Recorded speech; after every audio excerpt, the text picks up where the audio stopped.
evening, good to have you with us in the 9 p.m. edition of the Urban Debate, putting the spotlight on the other big story that matters to you and me directly and has an impact on us, that of the fuel shock, the fuel price hikes that we've seen continue for almost 2 weeks non-stop now.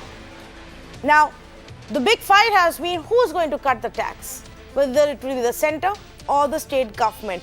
The centre says that we need the money, the states can do it. Some of the central ministers say, well, you know, the international prices are going up, that the international export oil export nations have kind of clamped down on the production, jacking up the prices, which is why we can't do anything. Or the states can cut taxes. The states are saying, well, we need the money because the centre won't give us our other money and our GST share, so we have no option but to keep this. All of that, all of the reasons, whether it's about international prices, whether it's about needing money or putting the onus on the other, all of it gets forgotten in certain times, like elections. So first it was the state of Assam that actually came about and announced a reduction of 5 rupees on the additional taxes and duties that were being put in. The West Bengal government has now announced reduction of value-added tax by 1 rupee on petrol and diesel. Now there are a few other states, for example, Rajasthan did it, but they did it before the last round of price hikes actually came about, where they reduced VAT from 38% to 36% on fuel. Meghalaya, in fact, has given quite a significant relief of 7.4 rupees on petrol, so 7.1 rupees on diesel. So if you really see, there is scope. State governments have shown you that. 2 poll-bound states have definitely shown you that irrespective of whether they want the money from the centre or not, or they have the money or not, they can give you the relief when they want your votes. The Reserve Bank of India's governor has said that the states and the centre must coordinate and cut fuel taxes. This has just come in the minutes of the meeting, the last monetary meeting that was held. But the governor has said that. And that high fuel costs are contributing to high inflation. It is important that we rationalize the exorbitantly high taxes on our fuel. This is a message coming in even from the Reserve Bank of India. So I want to ask this question to our political parties today. Can the centre and the states come together to find a solution? Can they stop, please, giving us reasons that are really not valid by themselves? Can they please stop indulging in politics and political blame game and give us a solution? And I'll tell you, I'm not the only one who thinks this is the way to go forward. This is exactly what the finance minister also had to say a few days ago. Let's listen and let's play out that comment of the finance minister from last week. This is a very vexatious issue, and an issue in which no answer except for reducing the price will convince anyone. So the long and short of it is the states and the centre will have to sit together to see if there is a way in which we can come out so that the consumer and purchasing power or the retail price of fuel is at a reasonable level.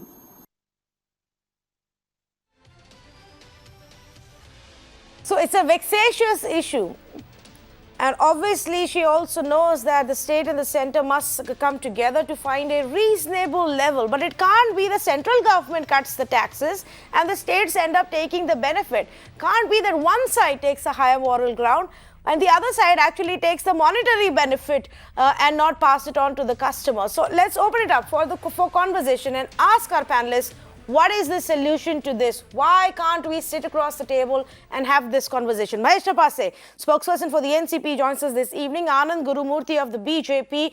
Mahesh Meghala, leader of the TRS, with me this evening. Anshul Avijit, national spokesperson for the Congress party. And RIJU DUTTA, member of the TMC. RIJU, let me start off with you because yours is the state that's recently announced some relief. It gives us hope. Now, if only more states were going to election this summer, more people would have gotten this relief. Yes, first, a very good evening to you, Tanvi. Good evening to my panelists. See, the bottom line is intention. You need to have the right intention at heart. In 2019, there were a lot of mandates at play. the BJP regime won the elections. But what happened? The country lost. Now petrol is 100 rupees a litre. At least Mamata Banerjee, to support good governance, to show it to the center, is at least giving 1 rupee rebate per litre on the fuel just to give some sort of relief to the middle class who are being decimated here. When the time came for budget, the entire country was looking at the budget post-corona. What happened? Rather than giving money to the people, hand in the hand of the people of this country, the country was put on Diwali bumper sale. So it all comes down to intention. What you want. I don't want to go into the narrative that, the country is being sold to the industrialists. But if we go by market cap, see the market cap of ONGC in 2014 and see Reliance Petrochem market cap and compare it with the 2020 market cap. So it is quite evident what is happening. It is all about good intentions. It is all about, it should not be only about elections and winning states. It also should be inclusive about, politics should be inclusive about the people of this country. Because that is what a government is for the people, by the people and of the people. So now, are you saying it's also about elections? No, see, in election times, there are a lot of things that state government does and the central government does to get electoral mileage. Yeah. But when it comes to good governance and development, especially in the state of West Bengal, we don't need to do it just prior to the elections. We are doing it 365 days. That is why this is the only state in the country where there is free ration, free healthcare, and free education. Okay. That does not happen overnight. Okay, let me actually bring in Anand Gurumurthy here, because Anand Gurumurthy here is the finance minister of the country saying that, nothing is going to satisfy you unless I say, yes, we must reduce the taxes. But I do believe the state and the center needs to come together. Why doesn't the government attempt to do that? First of all, I would like to just tell my TMC friend that what happens in Bengal, everybody knows. Okay, so they do not cover up with one small cut in petrol price, and they should not cover up other things. Okay, they should not say that is good governance. So you have not been doing good governance all these years, and suddenly you come up with one rate cut on petrol and talking about good governance. So I don't think that looks good. But otherwise speaking, they cut rates today. But if you compare across the country, if you see Goa, it is 86, 88. As on 17th February, I'm reading out data. And with respect to West Bengal, it is 90.78 and they have cut. So there is a marginal variation, and this is a crisis across the country. So if you want to politicize it and then, say, okay, we are great, we are doing this is good governance, then that's not the way. It is something which state and center has to look into it together, because it is the need of people. Okay, and of course, the rates have been affected because even the state government is stressed. Even the central government is stressed because of all the economic activity that we saw in the last 1 year being affected by COVID and other things. And there are 101 reasons. But the focus should be here to sit across and solve it. But if you want to take brownie points, okay, take it.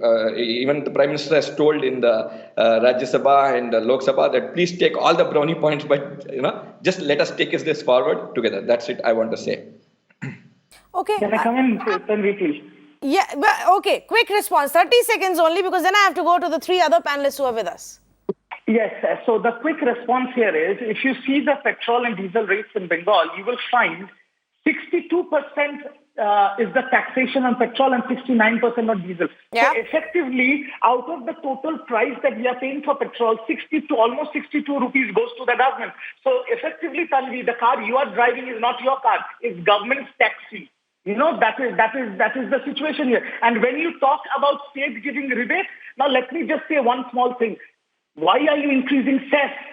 I will educate politically on cess on a later date, but don't increase cess and give the states, in case of Bengal, 95,000 crores still due in tax devolution and GST, so that, we can also take it forward with the central government rather than demolishing the federal structure. Okay, let me bring in our other panelists as well. And Mahesh, I want to start off with you. I know our state of Maharashtra is not going into any state assembly elections, but can't you give the same relief? Look at the prices of petrol in Mumbai. We're going to hit a century soon. Good evening, Tanvi, and thank you for having me on your show. And let me assure you that whatever best is in the interest of the people in Maharashtra, our Finance Minister and Deputy Chief Minister, Mr. Ajit Pawar, will be doing. And I would also like to thank Mr. Das, who is the governor, on your specifically on that channel, for having spoken the truth and asking the reduction in indirect taxes by the center and the state governments. Unfortunately, I do not know how much the center will heed to his advice, because we have seen some past precedents of the center not heeding to the advice of the Reserve Bank governor. So any which ways, the rates, the prices of the fuel have actually hit the roof, and the common Mumbaikar or the common Indian may not be in a position to afford the petrol and the diesel in the days to come. But I really do not agree with the reasons given by the Petroleum Minister, Mr. Dharmendra Pradhan, that the OPEC countries, the oil-producing countries, have reduced production in order to raise the price of the fuel products. I mean, it's not backed by any kind of data, which he should have ideally displayed to the media or given off to the media, so that we could have also understood what is the production that had happened last year and the years precedent to that, and what is the production that the OPEC countries have given this year. So I really do not, I have a strong doubt on the reasoning that has been given by the oil minister. If the government wants, they can definitely step in. I do not know why the Narendra Modi government is not keen on reducing the the price of fuel. We had the When similar will your problem. government do it? Because clearly, Mahesh, there seems to be a trust deficit. The finance minister is saying, what if we cut the price today and you go on to take the benefit of it instead of passing it on to the consumer? Then we have faced a similar situation under the UPA too. That time, the international price of crude had gone so high that it was impossible to contain the imminent price rise of petrol and diesel. But it was only the able administration of Prime Minister Manmohan Singh which controlled the price of the fuel of petrol and diesel, and that would save the millions of Indians from the burdening cost of the fuel. But unfortunately, this government does not seem to be doing this, and they are. My second query is, they are not even wanting to give back the taxes that they have collected on GST. In my state, I have approximately a deficit of almost 40,000 crores, which the central government is supposed to give back to my state, and they have not given as of now. Okay, let me bring in one more panelist before I get Anand Gurumurthy to respond to it. And Anshul, Avijit, to you this question, because Congress party has obviously made this one big issue and you're constantly questioning the center on it. Can we not look at a system where the states and the center come together? You've had meetings at that level, at Niti Aayog level, you have meetings for GST, you have meetings for COVID. Why don't we do one more for fuel tax and come to an agreement that the center and states both do their own share? Tanvi, it's very, very distressing and very misleading that the relentless price slide by the central government, that's the increase in excise duty, has somehow become a pitched battle between the center and the states. That means the states is not doing enough or the center is not doing enough. How unfortunate is that? Because the extractive policies of the central government in terms of excise and the highly unimaginative way and indolent way, I must add, to collect taxes, just sitting on a chair and simply collecting taxes, is how somehow become a method in which to punish the states. It's like saying there is an arsonist somewhere, but he's not to blame, somebody else is to blame, and that person is also going to be held responsible for dousing the fire. It's absolutely absurd. As pointed out earlier, the states are reeling under heavy financial burden. They're in extreme financial distress. And I'm not just talking about Congress states, because I don't want to make it political. This state versus that state in elections, not elections. They are reeling under heavy financial stress. The GST of 7 lakh crores, of course, of that amount has not been yet given. And somehow you want the states to resolve this issue. It's absolutely absurd. And this kind of cooperative federalism, which the Prime Minister often refers to, I mean, I have never seen a much more authoritarian state, a central government, as we saw since the time of the pandemic, and the Honorable Finance Minister's statements are also terribly misleading that somehow the states and the center must get together. So the onus is also on them. And as for Mr. Dharmendra Pradhan's actually comments in which he blamed the OPEC country as if they are listening to him, he also went on and said, and this is the final point, which is very, very important, Tanvi, that somehow the central government is using this extra money for development work in the states, in this country, for infrastructure and development. Nothing can be further from the truth. As if you're extracting money from the poor people, gift wrapping them, in a ribbon and then giving it back to them and saying that, listen, hang on, you should be obligated to us because all your welfare schemes have not been cut. That is not the truth. This extra money, and this is called blood money, which is about 21 lakh crores, which is in the government's kitty, which is ill-gotten, is being used for fund ego projects, just like the Central Vista project, or for favors to oligarchs. I don't know where that money is going. It's certainly not going to the poor, and it exactly mimics the nature of the colonial state in the 19th century, when they took money away from India and used it for welfare programs in England. It's actually colonizing its own people, this government. No, but why I am trying to understand, why do you believe that the states have a bigger right to tax fuel than the center does? When the problem of lack of money is the same across the board, then Anshul, why do you believe that the states can go on taxing? Rajasthan, until a few weeks ago, had a 36% VAT plus additional road development cess. And almost every state in the last 1 year has found ways. COVID says, education says, road says, farm says, agri says, whatever you might be. Every government solution, Anshul, is an additional cess or a duty on fuel. No, but who drew first blood? I mean, do I need to compare? The Prime Minister keeps blaming the Congress government for everything. In a recent speech, he did it again. Acha, unhone pehle nahi socha, they never thought about it, so now we are thinking about it. As if they are pioneers in everything. Let me remind this government that of the fuel prices that existed when the UPA was in power, and the international crude prices, the Brent crude prices, at that particular time, particularly in May, just before the elections, it was 106 and our prices was 71. Look at the monumental fall in the price of Brent crude last year, and what did the government do? It did precisely the opposite. Yeah. I mean, this is let me actually take our viewers through this and put it in perspective. You've raised 2 points, and I actually wanted to address that and put it in perspective as I get Anand Gurumurthy to respond to this. Anand Gurumurthy, you know, in 2000 and let's take a benchmark of 2010. When the crude was at about $85 per barrel, much higher than what it is right now. Even then, our prices were ranging between 47 to 60. Now, I'm not factoring in the dollar exchange rate, but it still wouldn't be that it would have come to 100 rupees. When the crude prices crashed and were hovering at the levels of $40 per level, even then we were paying 56 rupees to 70 rupees. Now the crude is back at 63, 64, inching further. Even now we are paying 100 rupees. So at no point is the Indian Aam Aadmi getting any relief, no matter if it is $30 per barrel or $120 per barrel. What's going on? Okay. First of all the people who are sitting in the opposition today, they were all together and they're all responsible for this because of their great idea of oil bonds. They were pioneers in shifting the problem.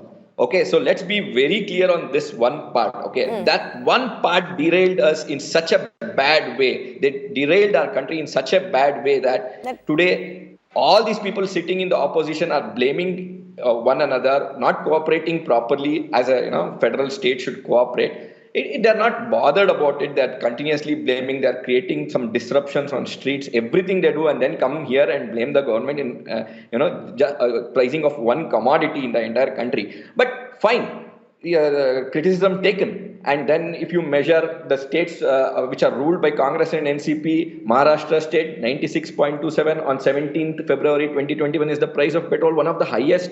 Rajasthan ruled by Congress. I don't know how these people has one of the highest petrol rates. I don't know how these people, come and say so confidently that they are helping the people in their states. And then they also say that we were very great when we were in power. You are the pioneers in shifting the problem. Please accept that, Congress and its, friends.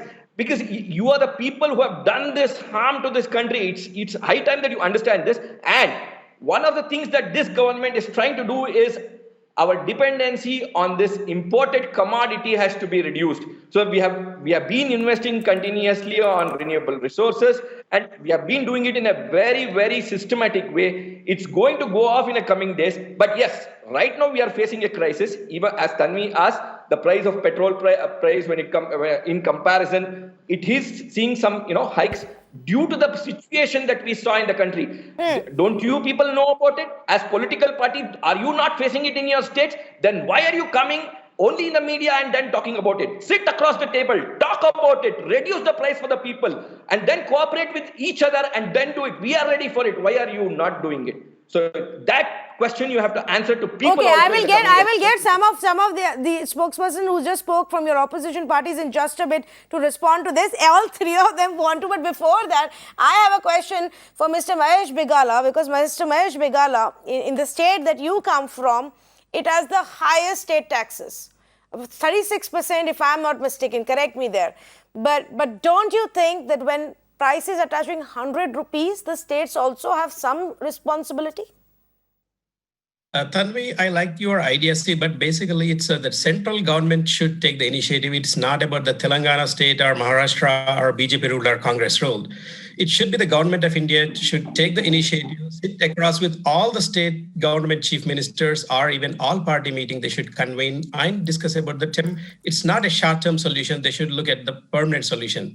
The prices went up by 10% in the last couple of months. So that's what we are debating today, that the inflation is going up, the prices are going up.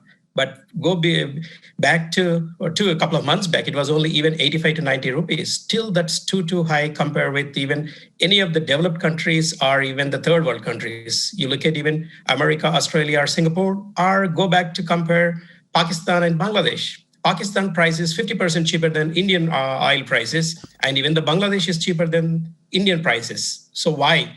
It's the central government policy. They need to sit across along with all the states, come back with the permanent solution. Because see, these are the essential commodities and everybody's daily usage, and all the prices and everything will go up based on these fuel prices. If the government has the good initiative, they have arranged several meetings with the state governments. They can plan one. As the Finance Minister Nirmala Sitharaman said, she can take the initiative, sit across with all the states. I'm sure definitely all the states will cooperate for their initiative, and being the leader, the KCR who comes from the people, definitely he will come forward and take the steps to listen to the people and then do whatever the step he can take to reduce the prices. But you don't think that the states should take the lead? Why don't you put the pressure on the government on the center by taking the lead and giving some relief? I mean, Telangana and states like Rajasthan and many others, even Delhi, have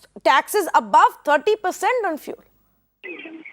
I understand, Tanvi. See, this is not a short-term solution. As I said, even if they do that, cut the temporary taxes or anything, there needs to be a comprehensive solution addressed on all the fuel regulations and all the fuel pricing. It is not about just that, because the prices went up.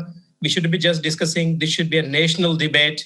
It should come from the people, like the way what we are discussing about the farmers' bills and all that. This is equally that important. And the central government, it is that, because it's not about individual state. It's the central government. They should take initiative, and all the states should come forward and cooperate. A solution for that, both of them should cut the taxes. Yes, well, a solution for that would be to bring fuel under GST, but states don't want to do that, because then you give away that one power that you have, which is GST of petrol and diesel, of course, apart from alcohol, and which is why you refuse to even have that conversation that's been pending for the longest time. But Anshul, before I get you to react on it, Mahesh TAPASE, if the center says let's sit across the table and have a conversation and come to an agreement that you reduce a little and we reduce a little, will that work? First of all, I want to just add a certain things to what Mr. Gurumurthy said. I just want to remind him that his party was in government in Maharashtra right from 2014 to 2019.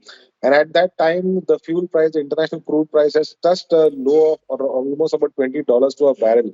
So I just want to ask, how many times did your Chief Minister, Mr. Devendra Fadnavis, actually reduce the price when the international price of the fuel had reduced? Do you have any answer to that? I can tell you with confidence that it was zero. None. Not even once did your government reduce the price when the international price was its lowest. So please, I applaud you for your dramatics and the way you spoke about Congress and the friends taking up this issue.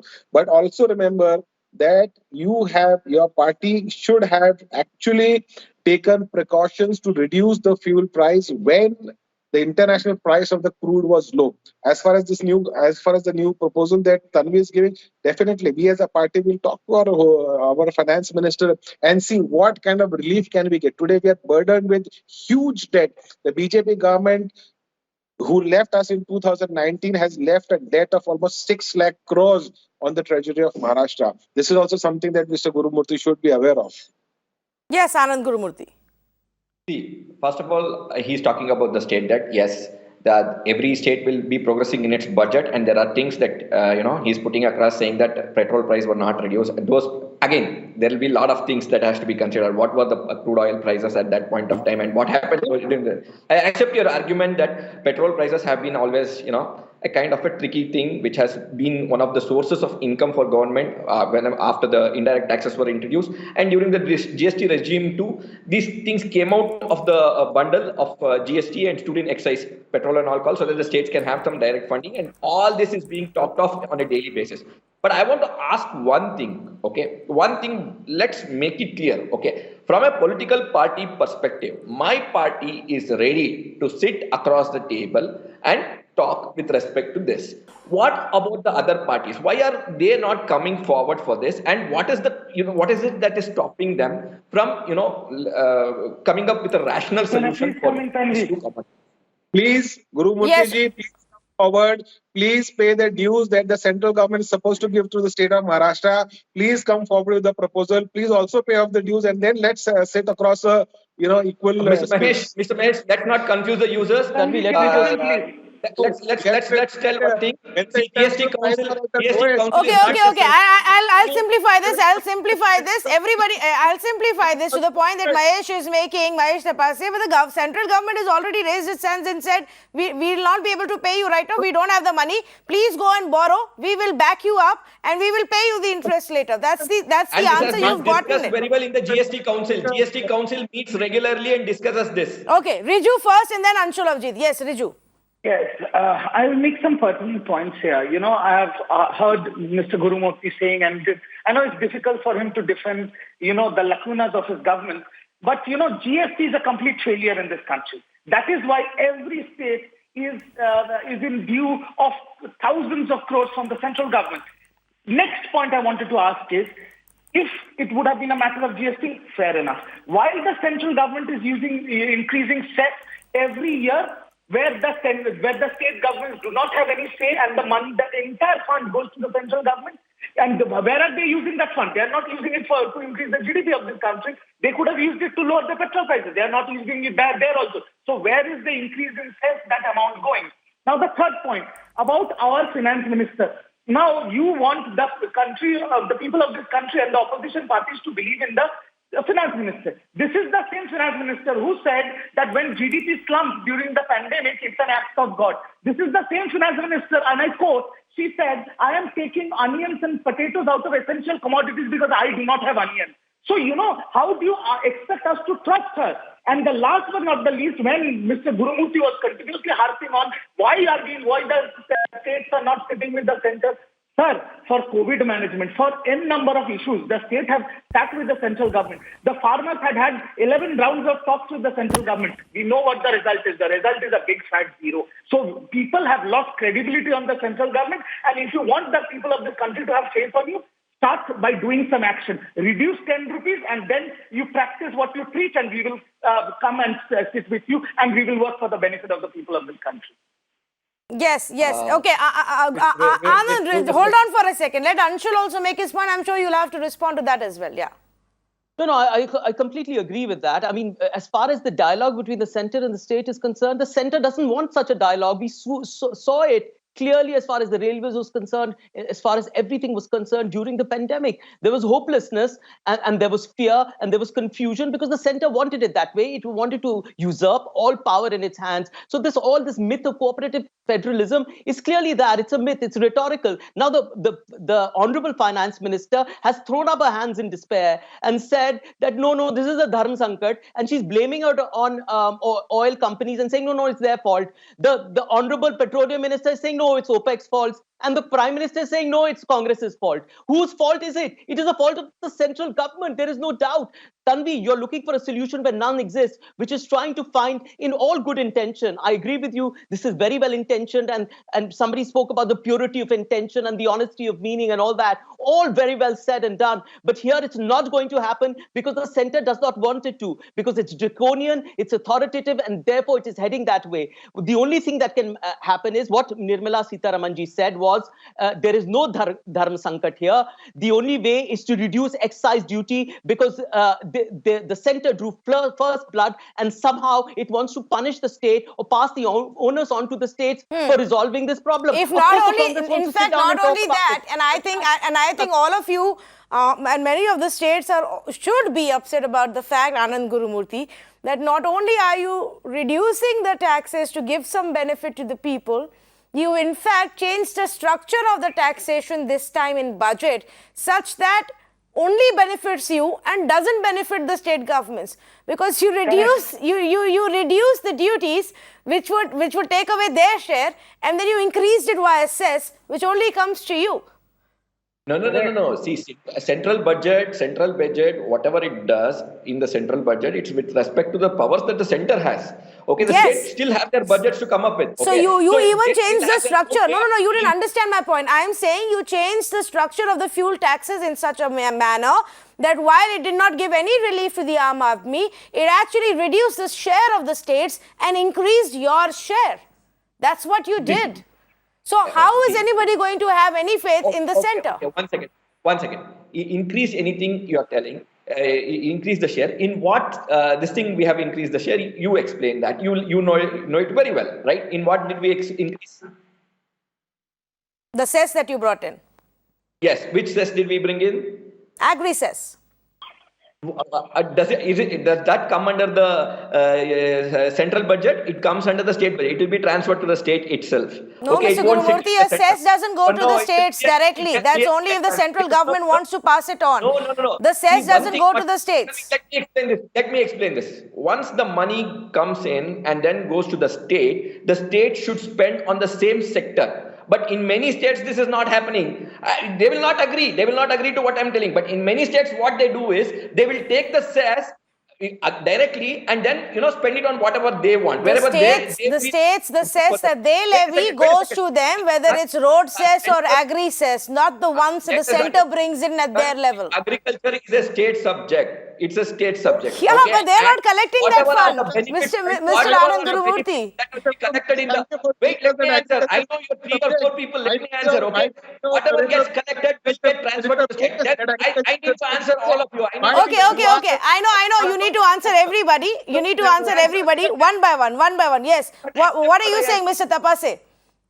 I am just thanking Mr. Gurumurthy for telling that agriculture is a state subject. Why didn't his agriculture minister Narendra Singh Tomar know that agriculture is a state subject? Why did he get the draconian farm? You must understand that it has been there from Congress times also, and NCP, your own party leader was the okay. For a long All right, time. we'll keep the agriculture conversation and whether it's a state subject or a center subject for another day. Fair point. Point made, Mahesh Tapase. Yes, Anand Gurumurthy, let's talk about the fact that the center is not willing to give away with any of its own share of the taxes while you expect the states to do it.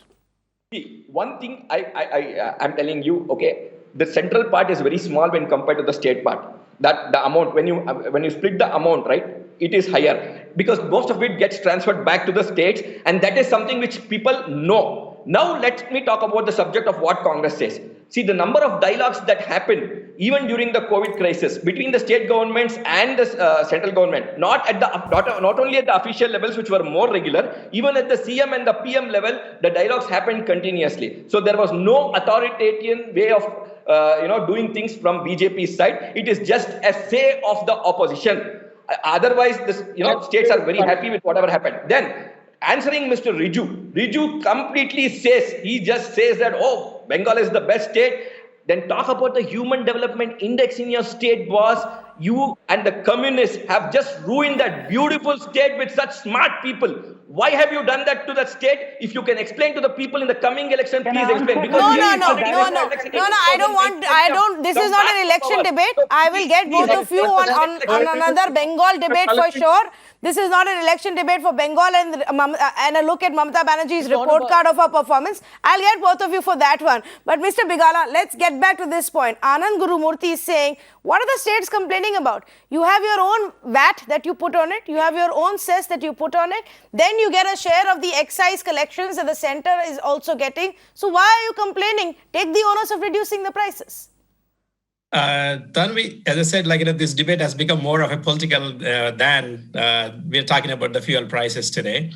And to respond to the Gurumurthy, basically, as I said even earlier also, the central government should take the initiative. Like in each and every state, they take their own steps. We are in the federal system. It's a federal government who has to take the initiative. It's not about, because the fuel is not a commodity what is produced in their respective states. It is like most of the fuel, like the crude oil, we are depending on the importing, and that's a central government subject. And when it comes to the central government, when it comes to all the state taxes or even the federal taxes, that's what I said, the central government should convene the meeting with all the chief ministers and discuss about the policy, and there should be certain regulations, how much each state can charge their level of taxes and how much central government can charge.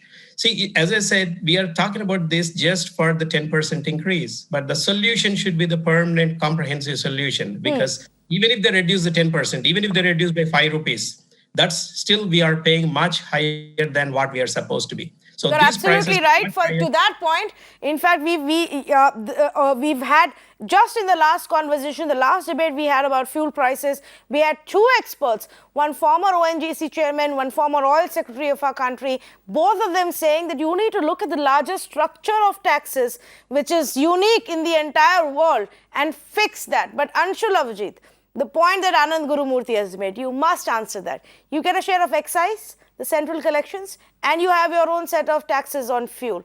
Why are the state governments then complaining?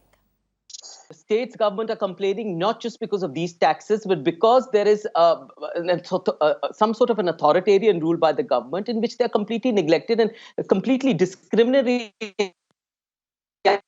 Congress government even more. I mean, I didn't want to turn this into political because I began by saying that it's center versus state. So I was including all the states, not going to this state and that state and what are the different. I just want to make one point. First of all, I want to make it clear that throughout our press conferences, if you've heard them, we want the GST to be these prices to be the petroleum prices to be brought under GST. There's absolutely no doubt about it. We made clear in every statement, and this can become some kind of rationality and not this arbitrariness in which the extortionist attitude of the government is realized after every month or so, where you had the first bunch of price rises for that relentless 22 days that we saw in June. Then you had it in November, and then you have it again. The only thing that gives us a break to this are sort of elections and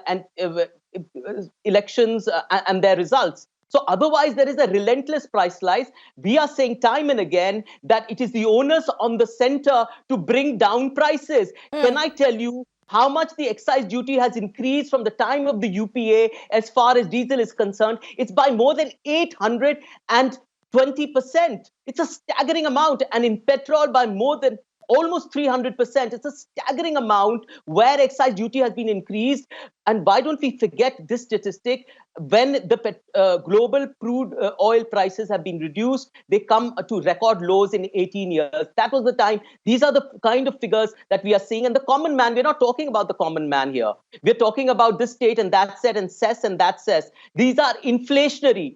The moment you increase oil prices, it is an inflationary tendency which leads to an increase in price all over. So the poor man is affected. And, Mr. Gurumurthy said, no, the states get the benefit anyway because the money goes back to the states. That's absolutely false. That's the argument Mr. Dharmendra Pratash used, that we are collecting the money for the welfare of the citizens. That's absolutely an extractive policy. It's not going back to them. And even if it is, what kind of logic is this, that you take money from the poorest of the people and then give it back to them in the form of a gift?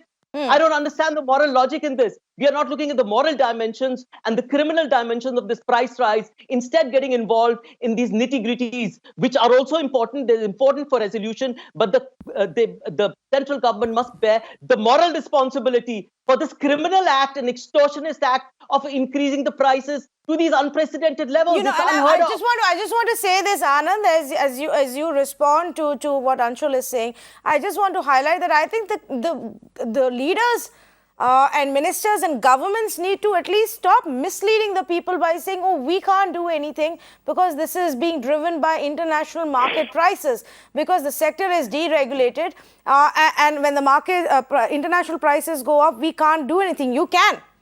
You didn't let the prices go up in the run-up to the last general elections. The states are now finding ways of bringing the prices down by cutting taxes. You do decide to hike your excise duties on fuel when the prices, international prices, are going up. In fact, if anything, you are constantly meddling in this system, even now, while you claim that it is deregulated. Anand Gurumurthy, why don't we just sit together and say, okay, let's bring it under GST. If your party agrees, if the Congress party agrees, then what's the problem? We are always, open to all these discussions. Even the GST Council, Congress party tries to bring in some disruptions rather than, going for any kind of proper talk. But everybody is open to this. If something has to come under GST, come under GST. Or, if central, as the TRS representative told, central needs to manage this, central will be open to manage anything. It is a responsibility of a state currently, and they are doing it accordingly. But if they want to transfer the responsibility, the party will be open. Any kind of bigger responsibility, the party is open to take it up. No, but that's what Mr. Dharmendra Pradhan keeps saying since he's been made the oil minister.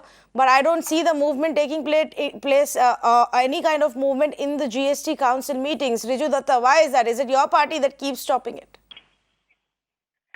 How can one state stop the entire GST Council? Come on. We after the GST was implemented, see, I'll tell you, I'll give you a chronology of all implementations that the central government has done. Yeah. They have done demonetization. People were standing for 2,000 rupees for the whole day. What happened? Nothing happened. This is the same Prime Minister who said, give me 50 days, I'll bring back black money. Vijay Mallya also couldn't come back to he couldn't make Vijay Mallya come back to India. Now they implemented GST and told all the industrialists, this is the absolute best for your organization. What happened? Half of the small and minor industries are shut. The states are owed more than an average 50,000 crores and above. Now in terms of tax devolution, they are not paying that money also, which is the right of the state. State performs because of the tax devolution. They're not even paying that. They're increasing tax so that they can get the major lion's share. Okay, Baba, take the major lion's share. But use that money for the welfare of the people. The states are not working against the people of this country. The problem is that the central government and the central regime only want to win elections. They are not bothered about the welfare of the people of this country. That is the crux of the matter. It's all about intentions at heart. But even you are doing that. Even during election time, you are reducing the cost. You didn't do it before this. Because we have got 20 schemes which are rewarded by the United Nations and the WHO, like Kanyasri and the Shobut Shati, where we are empowering women and the minorities. So whatever way we can, we have reduced. We have still at least showed that intention that we are giving a rebate of 1 rupee per litre. And if in the near future it provides us, we will give even a bigger rebate to our people because we work for the benefit of the people. Why has the central government not even shown that intention? That, okay, 25 days I've increased the price. The gas cylinders have gone up to 800 rupees per cylinder. Chalo, I will give 5 rupees cut because I'm taking the cut on my end because I am reducing the taxes on it. At least show the intention to the people. वो भी नहीं करते ना. इनको सिर्फ लेना है, देना. Mahesh Tapase, if this comes to the GST Council, will your party and your state and your government back it?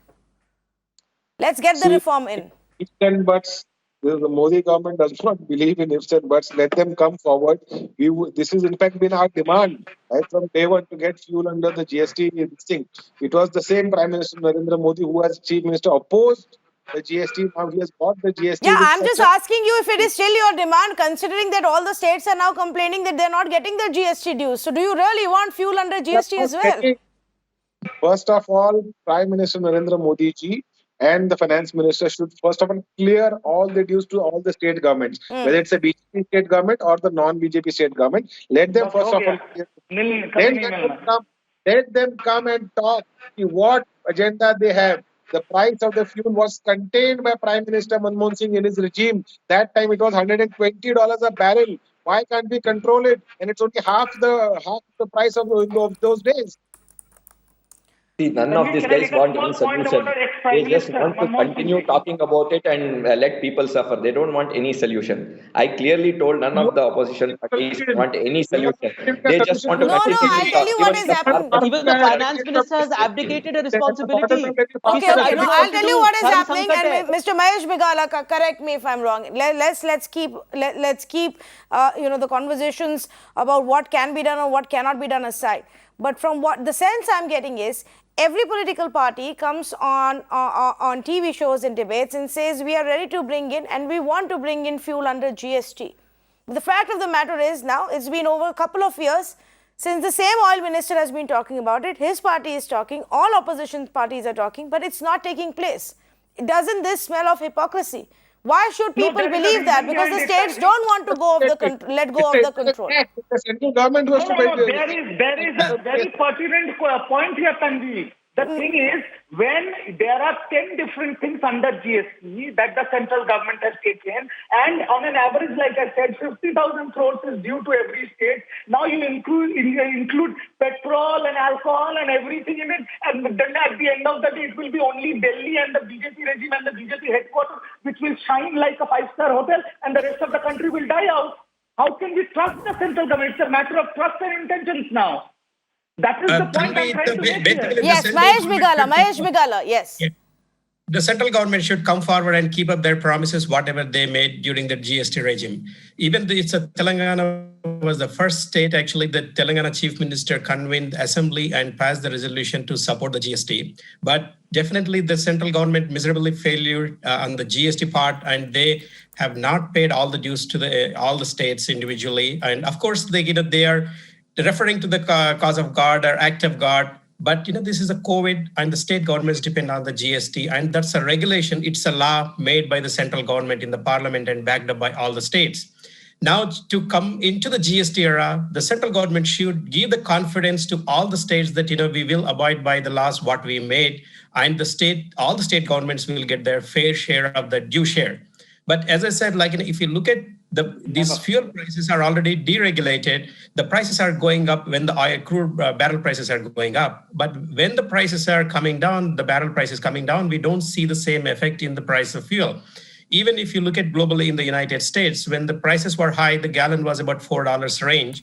When the prices of barrel came down to $40, the prices was only $2 a barrel. We saw almost 50% the decrease in the price, but the same thing that we don't see that in India. Yeah. It's the taxes, they say that they're deregulated, but the prices go up, but they don't come down in the same way. So we need to really address the root cause of the problem. And there are certain corporates maybe encouraging in a different way, because as I said, I didn't want to get into the politics of it, but basically we should look at it, because this is an essential commodity, and the Indian inflation, or every farmer or every household, their livelihood depends on the fuel prices. So the central government should think about in the long term. Just don't think about the short term.